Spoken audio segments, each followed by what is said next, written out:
It seems to be a big part of who you are in life and how you got to the level you're at.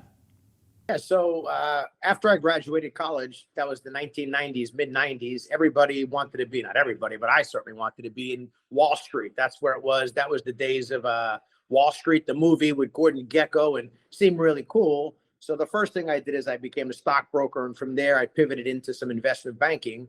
And I was doing well. I was certainly doing very well for a guy. I was at that time 21, 22 years old.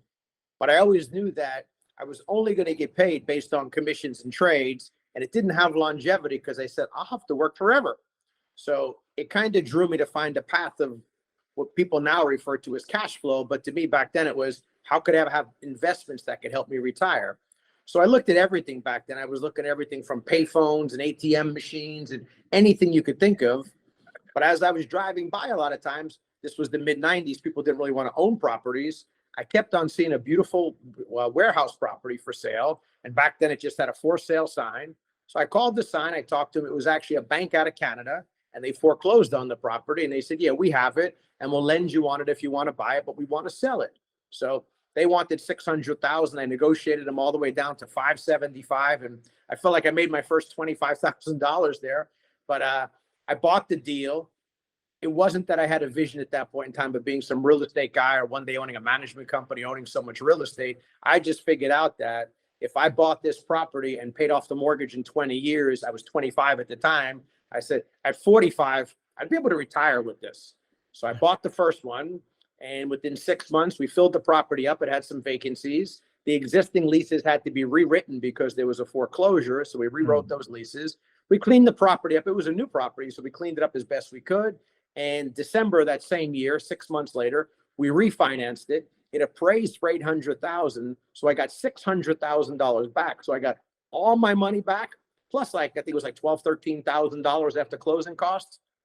And at that point, this was 1995. Yeah. 98. The property at that point in time was still $5,000 a month cash flow positive after the mortgage was. Wow. And I said, I'm hooked. And I went out and bought another and another and another. And here we are 25 years later.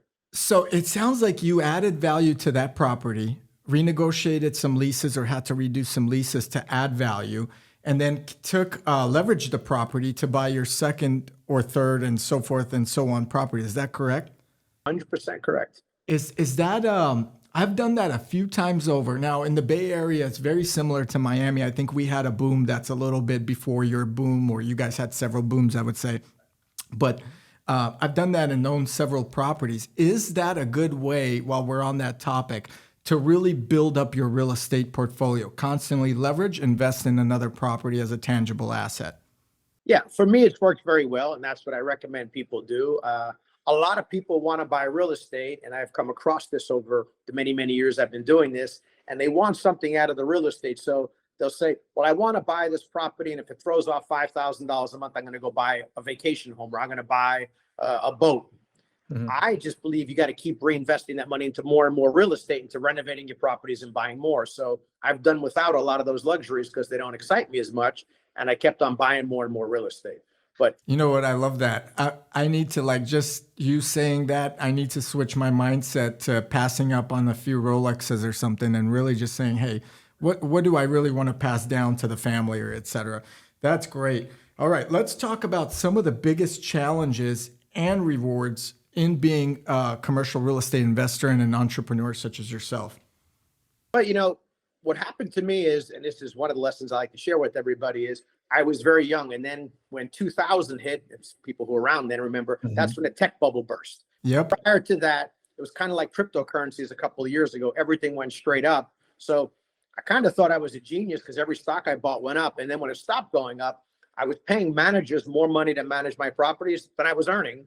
So at that point in time in 1999, 2000, I decided I'd stop being a broker and I'd exclusively manage my properties, which was great because I was also single and everything was, easier. But then I got married and I had a kid, then I had another kid, then I had private school tuition, and I was living off a lot of the proceeds from the real estate. Yeah. We all know what happened. 2008 hit, and now I have a family and mortgages and multiple cars, and the properties were always fine. But what happened was my income was coming down a lot because rents were going from 2,000 to 1,500, 1,500 to 1,000. Yeah. So the properties never got at risk because I wasn't over leveraged, but I was burning through savings. And that's when I really pivoted my business a lot into the third party management. And that's when I vowed that I will not use my real estate money to pay my personal bills anymore. And from that moment on, I virtually never used my real estate again. Wow.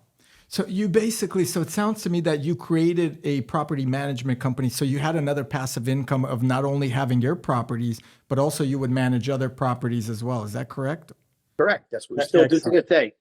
All right. You and I need to talk about property management on a separate call in the future, or a second podcast, because that's pretty cool. And I totally understand what you're saying, because I feel like a lot of people do over leverage, and they don't plan accordingly for, and I'm not saying you over leverage, but I personally have been in that experience myself as a young entrepreneur. My dad is a tailor, and I feel like a lot of times people try to do that next investment, but then a hard time comes along, like 2000, 2008, the crypto crash you mentioned, which even I invested in and lost money, or got even, I should say, somewhat even. But you definitely never want to do that. And I made a video on my YouTube channel, which has about 25,000 subscribers. How much money should you have for a hard time? Because you mentioned you were going through your savings to pay off things. What would you say is a good amount of money for someone to keep X times many months to really go through a tough period? Because you never know what happens, right? You really don't. And that's a fantastic question. I'm certainly no financial advisor and don't want to pretend to be one. So it's a very personal thing. For me, my thing has always been, I don't like recurring expenses. And luckily, I wasn't really over leveraged, as I said, when the property market hit the skids, but my personal life was expensive. So that side of it got expensive, but my business side was still okay. So I was making less money. But with that being said, even to this day, I'm 50 years old. I still don't want to have any responsibilities with, second, third, fourth homes. I don't want to have recurring bills of boats and airplanes and helicopters, because when it's recurring, you're committed. Now, I'll have no problem going, like you mentioned before, buying a Rolex. That's easy. That's a one-off. You bought it, you know what it costs, move on. You're not forced to buy it every single month. So if God forbid you have a slow month next month or 2 months from now, you're not worried about how you're paying for the next Rolex. You're just not buying one. But if you went out and leased, 2 Lamborghinis and needed $10,000 every single month, you got to figure out how to make that money, and that's stressful. So I don't like recurring expenses. Only I like that. I like that. If you could afford it, buy it outright. Otherwise, for those toys, don't do it. Is what it sounds like. Very good point. I don't own an exotic car, thank God, probably for that reason. Although I've been close a few times. Back to real estate. Is real estate the best way to become a millionaire? There's some studies on this, but in your mind, is this the fastest, best way to become a millionaire? The fastest and best, I certainly can't answer, because I know right now there's some 15-year-old kid who's going to sell $40 million worth of stuff on YouTube. So that's probably the fastest and best way. But for the average person, the person who didn't go to Harvard or MIT and isn't a genius, and like I tell everybody, I went to community college. I was nobody special.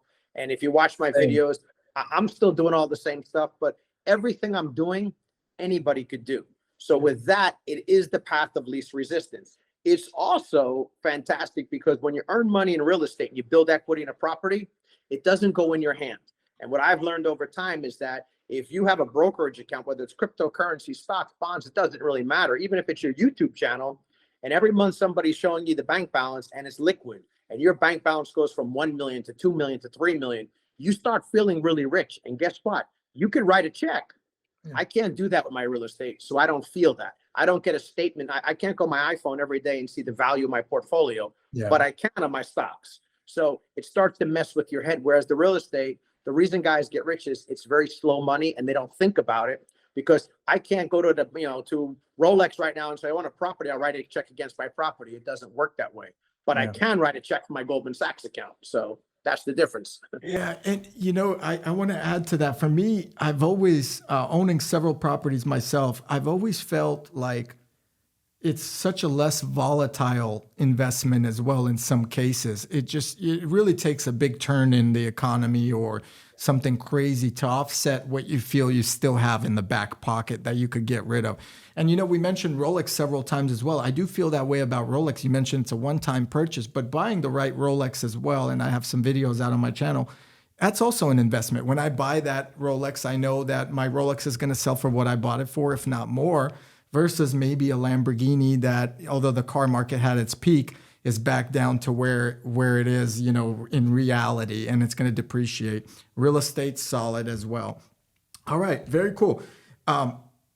What are some of the most important things you consider before you buy a commercial property? Well, that's another great question. What I look at in deals is not necessarily what is the deal today. I have to look at it, what can I do with the property? So I'm less concerned with, I'm buying it for what it is, but really the price I'm paying is to know what I can do in the future.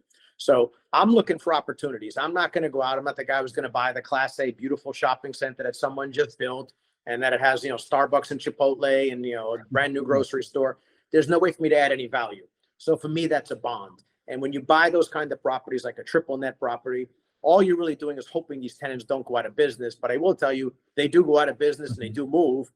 Whereas the properties I'm buying, I could renovate them, remodel them, reposition them, knock some of it down, add, put additions, do out parcels. So by getting creative, I'm able to add a lot of value. So that's what I'm looking for. That's the most important thing to me.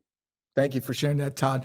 What Todd's basically saying is he's making money on the buy, further investing in the future. He knows if he adds value to a property, it's going to increase in the future versus buying a property that's at full value now. It only probably has one way, and that's to potentially go down if a tenant leaves and it's a big tenant or whatever it is.